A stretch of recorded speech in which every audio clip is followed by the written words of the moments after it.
पूर्ण जवळपास महाराष्ट्रात बऱ्याच महत्वाच्या शहरांमध्ये सभा घेतल्या. नाशिक आहे, पुणे आहे, पिंपरी चिंचवड आहे, इचलकरंजी आहे, आज कल्याण डोंबिवलीमध्ये आलेली आहे, नांदेडमध्ये गेले.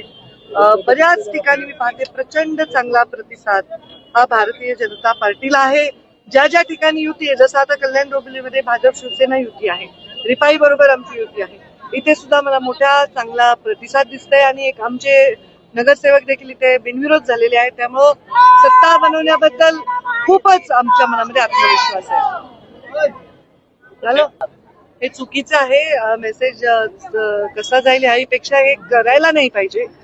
लोकशाहीच्या माध्यमातून आपण निवडणुका लढतो, तर अशा प्रकारे जर निवडणूक ही हातापायीवर किंवा हाणामारीवर येत असेल किंवा गंभीर जखमी कोणी होत असेल तर त्याचा मी तीव्र निषेध करतो. ज्या पद्धतीने मला पाहायला जमलंच नाही, कारण मी माझ्या प्रचारांमध्ये व्यस्त आहे. आत्ताच नगरपालिकेच्या ज्या निवडणुका झाल्या त्याच्यामध्ये आम्ही नंबर 1चा पक्ष झालेलो आहोत आणि त्यामुळे आम्ही आताही नंबर 1चा पक्ष होण्यासाठी काम करत आहोत, पब्लिकमध्ये जात आहोत, आम्ही जे काम केले ते नेत आहोत.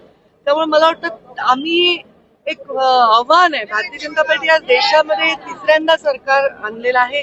अनेक राज्यामध्ये आम्ही अनेक सरकार स्थापन केली आहेत. महाराष्ट्रात आपलं सरकार आहे, बऱ्याच स्थानिक स्तराचे संस्थेत सरकार आहे. ही आमची शक्ती आहे, लोकांचा आमच्यावर विश्वास आहे. त्यामुळे मला नाही वाटत कुठल्या गोष्टीकडे लक्ष द्यायची गरज. राज ठाकरे यांनी सभा घेतलेली आणि तुम्ही ज्या पद्धतीने सांगितले की बिनविरोध आले, तर बिनविरोधाला मोठ्या आम्ही दाखवलं गेलं. अनेक जणांचे पैसे देण्यात आले, मागणी करण्यात आली, असे अनेक आरोप केले. तुम्ही कसं पाहता या दोन्ही बाजूच्या आरोपांकडे? मी फक्त एवढंच पाहते की मी माझ्या लोकांमध्ये जाते, आमच्या सरकारचं काम मांडते आणि त्याच्यावर ते विश्वास ठेवतायत. आम्हाला दरवेळी विजयच देत आहेत. त्यामुळे मला वाटतं लोकशाहीमध्ये हा कौल आहे आणि तोच कौल सर्वात महत्वाचा आहे. मुंबई महानगरपालिका झाली, इतर महानगरपालिका काय विश्वास आहे कशा पद्धतीने?